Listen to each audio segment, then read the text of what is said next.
Hi everyone and welcome to another TV for Education training session. My name's Mary Jane, I'm part of the team here at TV for Ed, and today we're going to be having another look at clipping videos, how that clipping works, how we can add questions onto videos and sharing it with students.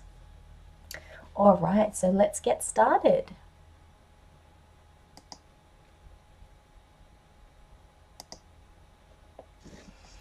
Alright, so if your school is using single sign-on, when you come to your school's address, you will have a login page. So that login page will prompt you to using your school's standard username and password. If you're not using single sign-on, your school will probably use email addresses, or they might have a different username that your school uses. It will be in your welcome email. If you're not sure what that is, or you're not sure what your password is, you can always reset those details. Now, if you have any additional issues getting in, you can always email us at support@functionalsolutions.com.au. Our team will make sure that you are then able to get into TV for Ed. You can, of course, always ask your library staff, but we know in this time at the moment, a lot of people are doing online learning. So if it's easier for your team to just email us, go ahead and do that. We will get straight back to you. Now, there's two ways to get into TV for Ed.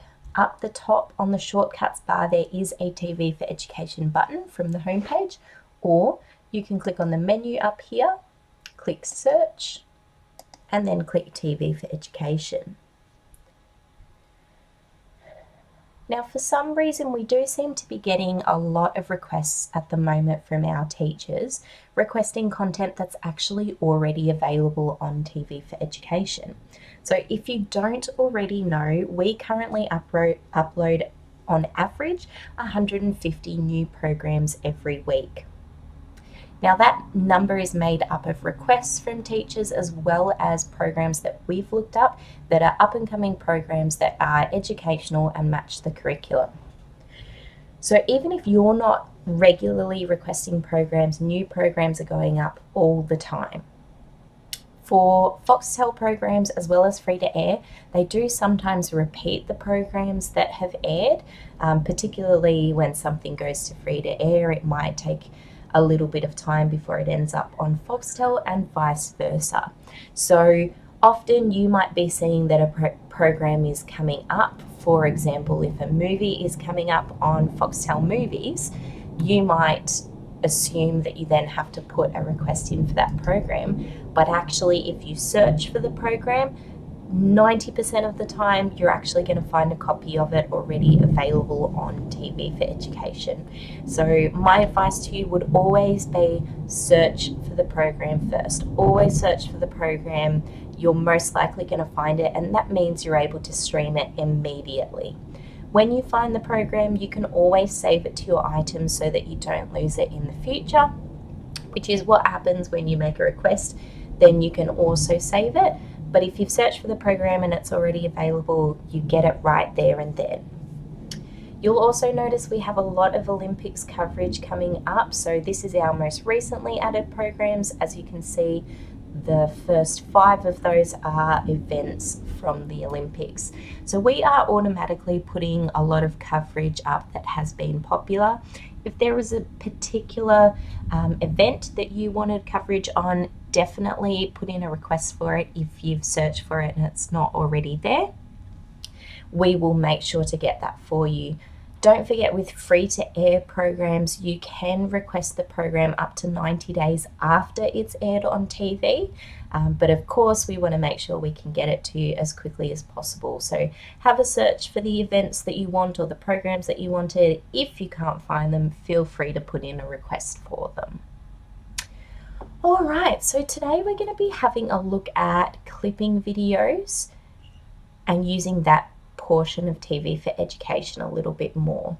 So let's have a look. Down here we've got a wild Borneo episode. All right, so we are going... I've just caught a baby crocodile.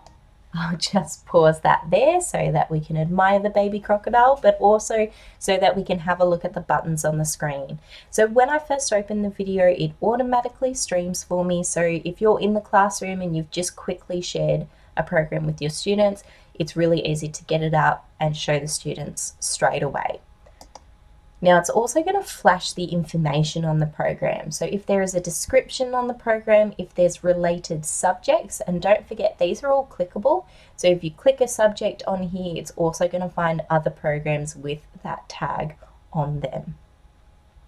Now in this case, I'm going to say, you know what, I do want to save this program to my items.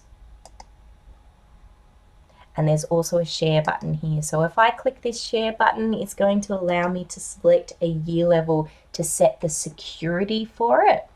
So we'll say this program is for year 7s and above. And as you can see, it automatically regenerates the link. That means that whenever you set a different year level, it's going to update it straight away. There's no way that now year 4s can view this program, even if they get a hold of this link. So you can then copy and paste this link anywhere that you might require it. So that may be in a learning management system, you might be directly emailing your students. However you share information with your students, you can then post this link. The students will be required to log in when they view it. The reason for that being, we want to make sure that there is accountability in terms of security. So again, if this is only available for year 7s, we don't want a year 4 to get the link and be able to open it. You can also monitor, did the students actually watch the program? So all of that is tracked through their username and password. Now we did want to talk about clipping videos. So if we click on the menu, we need to go to Smart Classrooms to clip a video, and we do that by creating a lesson. So you can click on Create Lesson. If you've previously created lessons, you just go to My Lessons if you want to open up one you've touched before. All right, so in here we can say this lesson is on Borneo rainforests. Oh, definitely need to spell it right. Rainforests and geography. We will click save. So I've put a title for the lesson. I've put a brief description of the lesson. Now, the title is mandatory, the description is not, so you can put as little or as much information in there as you'd like. I would recommend putting a bit more information in the description. The reason for that being it is searchable. So you can then post all your lessons on the school's collection, so other teachers and students can actually look up that lesson and have a look themselves. So we've got two options here. We've got add resource or add question. The first thing we want to do is add a video. So in this case, we can go to TV4Education and search videos there. We can have a look at curated YouTube or uploaded files. So we can upload a document or a video file. If you've recorded yourself doing a lesson, you can upload it there, or you can put a website in or free text. But of course, in this case, we are looking up videos on TV4Education. So as soon as I've typed in Borneo and clicked search, that's brought up the video I was after. But you can actually scroll through to have a look what is there. And you can click on add to lesson when you find the correct episode.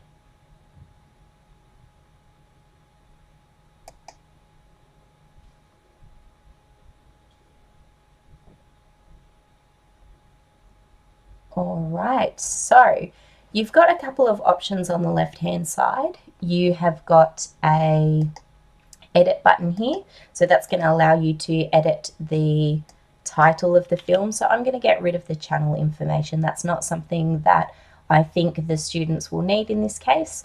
You could fill in a hint or instruction in the description, but I'm just going to click save.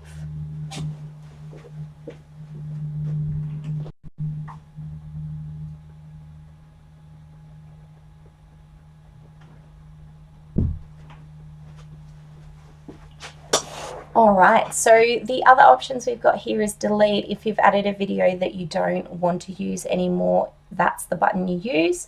The up and down will be when you've added multiple videos. If you want to change the order, if there's something in a lower clip that you want to have higher, you can do that here. But if we click the clipping icon here, this brings up our editor. So first of all, we want to play the video so that we can preview the parts that we want to clip. Now, if we set the start point here, we do that by using the open bracket and close bracket for the end of the clip we want to use. Now, I would always recommend putting a title in here, but you don't have to. You can just save it and click Create Chapter. Now, you've got a couple of options here. If we go View Chapters, it's going to show us the details that we've put in here. So we've put the title here, which I've just put as clip 1, but you could put in a whole lot more information. You could put a hint of what you want them to look out for in this particular clip, and it has the start and end point. Now, if we click the preview button, that means it's going to allow us to now view the clip that we've selected. So if we now come and click play,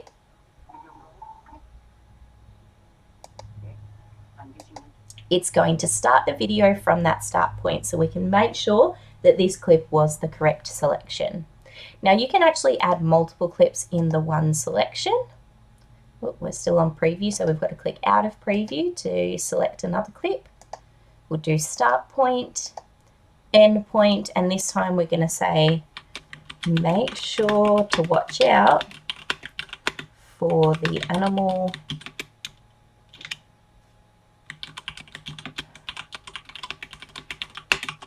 lurking in the water.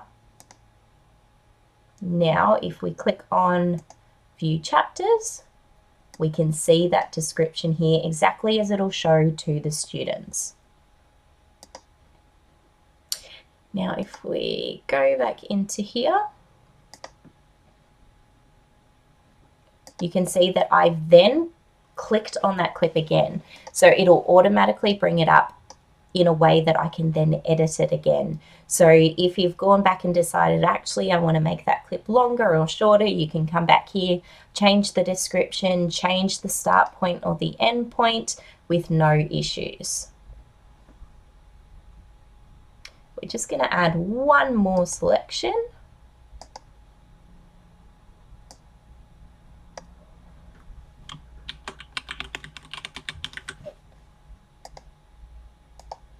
So start point, end point, and create chapter. So we'll click save and then click close. Now when we click on the video, this is how it will show for students when they're watching at home. As you can see, it automatically skipped ahead to that first clip. So it's not going to allow them to actually play anything other than the selections that you've selected. If you want them to see what the chapters are, there is an icon here that will show them the information. So if you're showing this on a projector, you can bring that up to show the descriptions and the chapter titles.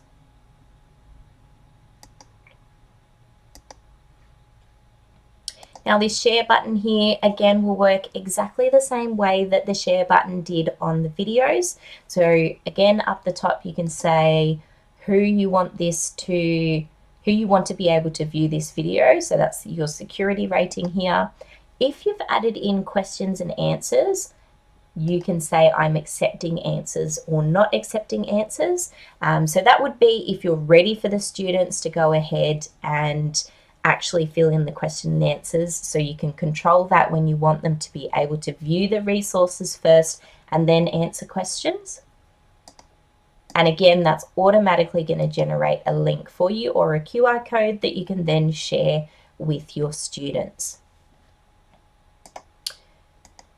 Now we just want to have a quick look at YouTube.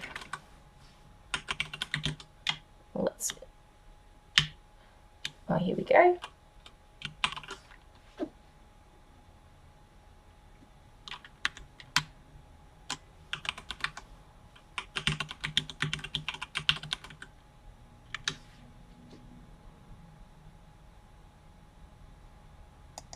Now, the reason for this being, we actually have a lot of tutorials on our YouTube channel.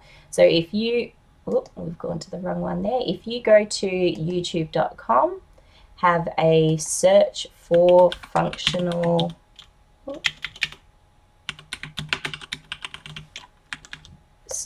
Solutions International.